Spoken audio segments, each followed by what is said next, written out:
नमस्कार दोस्तों, स्वागत है आपको हमारे चैनल LK मोटिवेशनल पर। दोस्तों, हमारे पौराणिक ग्रंथों में कई ऐसे राजाओं महाराजाओं की कथा पढ़ने को मिलती है जिन्होंने प्रजा की भलाई के लिए अपना राजपाट को त्याग दिया और साधु बन गए।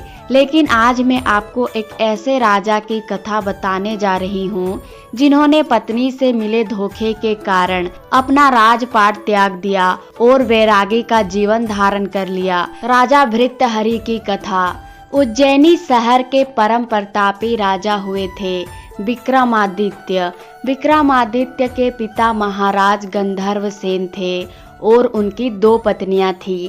एक पत्नी के पुत्र विक्रमादित्य और दूसरी पत्नी के पुत्र थे भृतहरि। गंधर्व सेन के बाद उज्जैन का राजपाट भृतहरि को प्राप्त हुआ, क्योंकि भृतहरि विक्रमादित्य से बड़े थे। राजा भृतहरि धर्म और नीति शास्त्र के ज्ञाता थे। प्रचलित कथाओं के अनुसार भृतहरि की 2 पत्नियां थीं, लेकिन फिर भी उन्होंने तीसरा विवाह किया पिंगला से। पिंगला बहुत ही सुंदर थी और इसी वजह से भृतहरि तीसरी पत्नी पर अत्यधिक मोहित हो गए थे और वे उस पर अंधा विश्वास करते थे।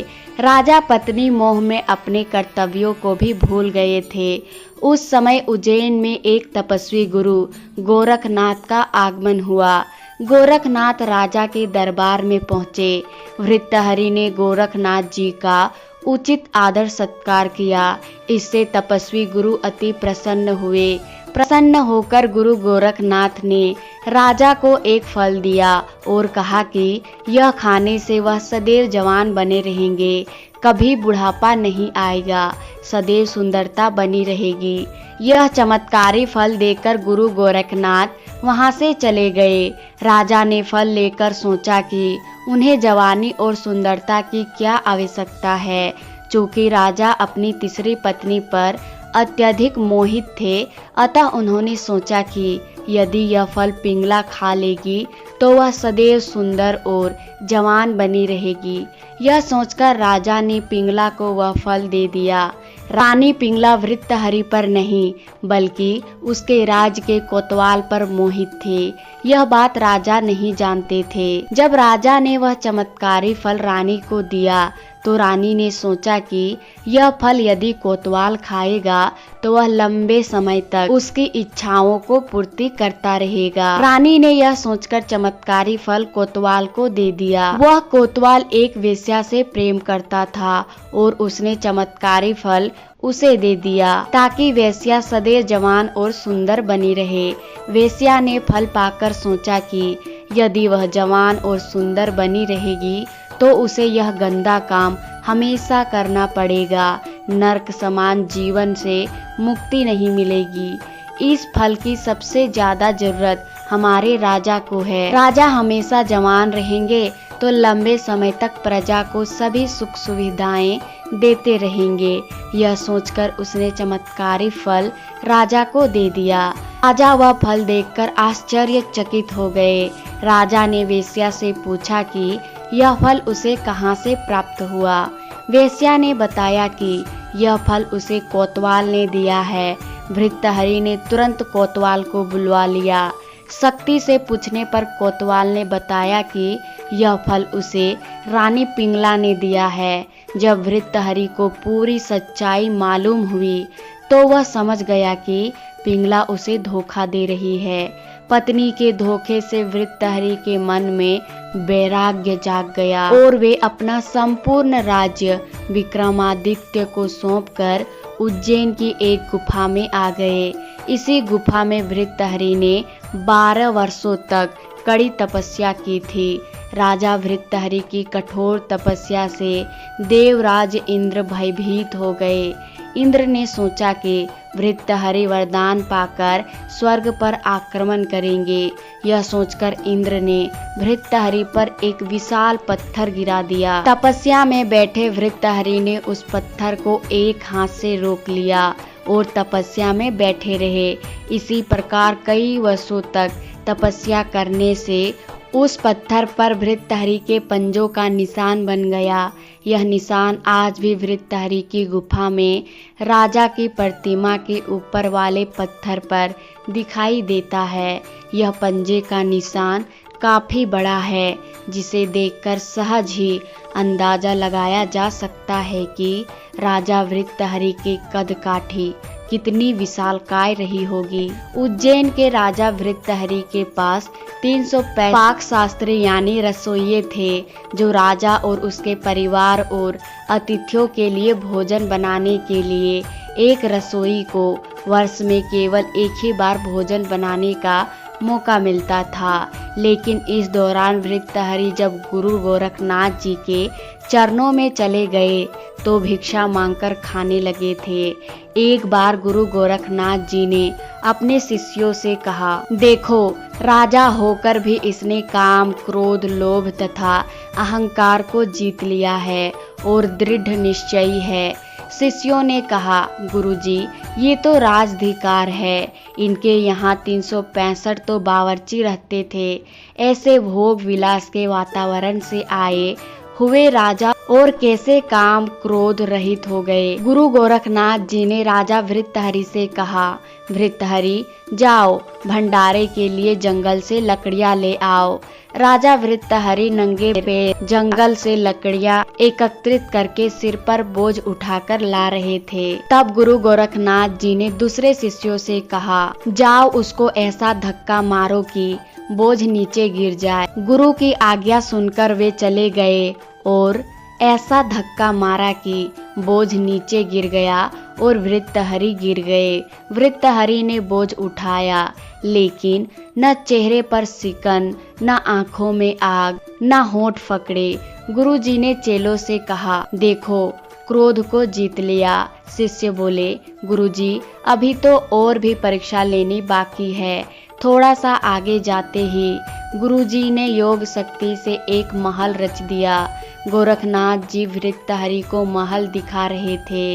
युवतियां नाना प्रकार के व्यंजन आदि से सेवक उनका आदर सत्कार करने लगे। भृत्यहरि युवती को देखकर कामी भी नहीं हुए और उनके नखरों पर क्रोधित भी नहीं हुए।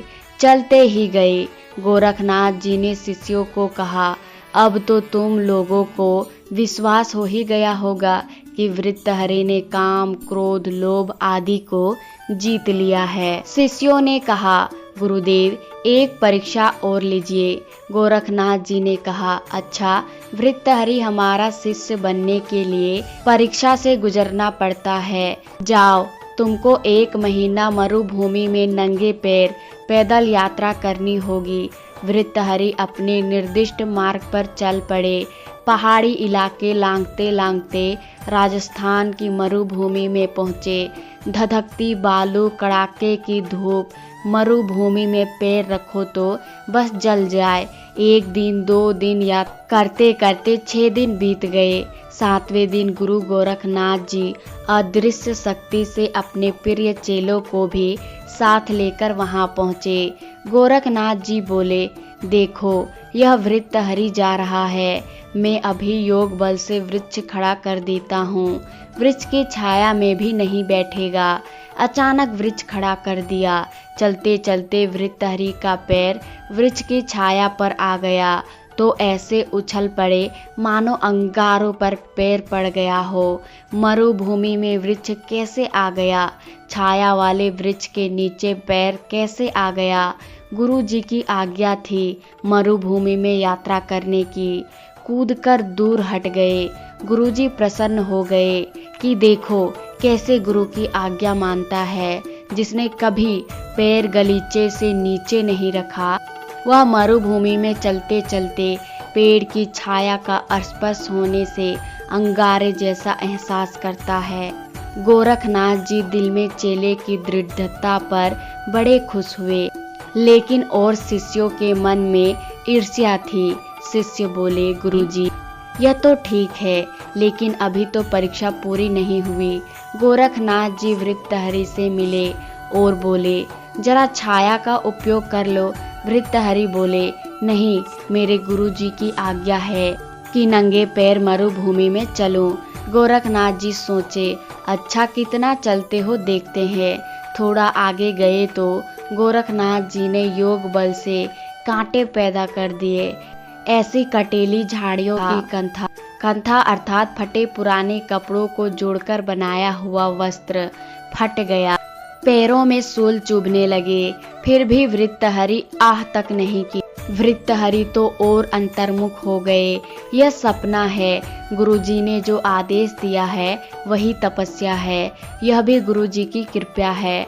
अंतिम परीक्षा के लिए गुरु गोरखनाथ जी ने अपने योग बल से प्रबल ताप पैदा किया। प्यास के मारे वृत्तहरि के प्राण कंठ तक आ गए। तभी गोरखनाथ जी ने उनके अत्यंत समीप एक हरा भरा वृक्ष खड़ा कर दिया, जिसके नीचे पानी से भरी सुराही और सोने की प्याली रखी हुई थी। एक बार तो वृत्तहरि ने उसकी ओर देखा, पर तुरंत ख्याल आया कि कहीं गुरु आज्ञा भंग तो नहीं हो रही। उनका इतना सोचना ही हुआ कि सामने से गोरखनाथ आते दिखाई दिए। वृत्तहरि ने दंडवत प्रणाम किया। गुरुजी बोले, शाबाश वृत्तहरि, वर मांग लो, अष्ट सिद्धि दे दो, नवनिधि दे दो। तुमने सुंदर सुंदर व्यंजन ठुकरा दिए। युवतियां तुम्हारे चरण पखारने के लिए तैयार थी। तुम उनके चक्कर में नहीं आए। तुम्हें जो मांगना है वो मांगो। वृत्तहरि बोले, गुरुजी बस आप प्रसन्न हैं, मुझे सब कुछ मिल गया। शिष्य के लिए गुरु की प्रसन्नता सब कुछ है। आप मुझसे संतुष्ट हुए। मेरे करोड़ों पुण्य कर्म और यज्ञ तप सब सफल हो गए।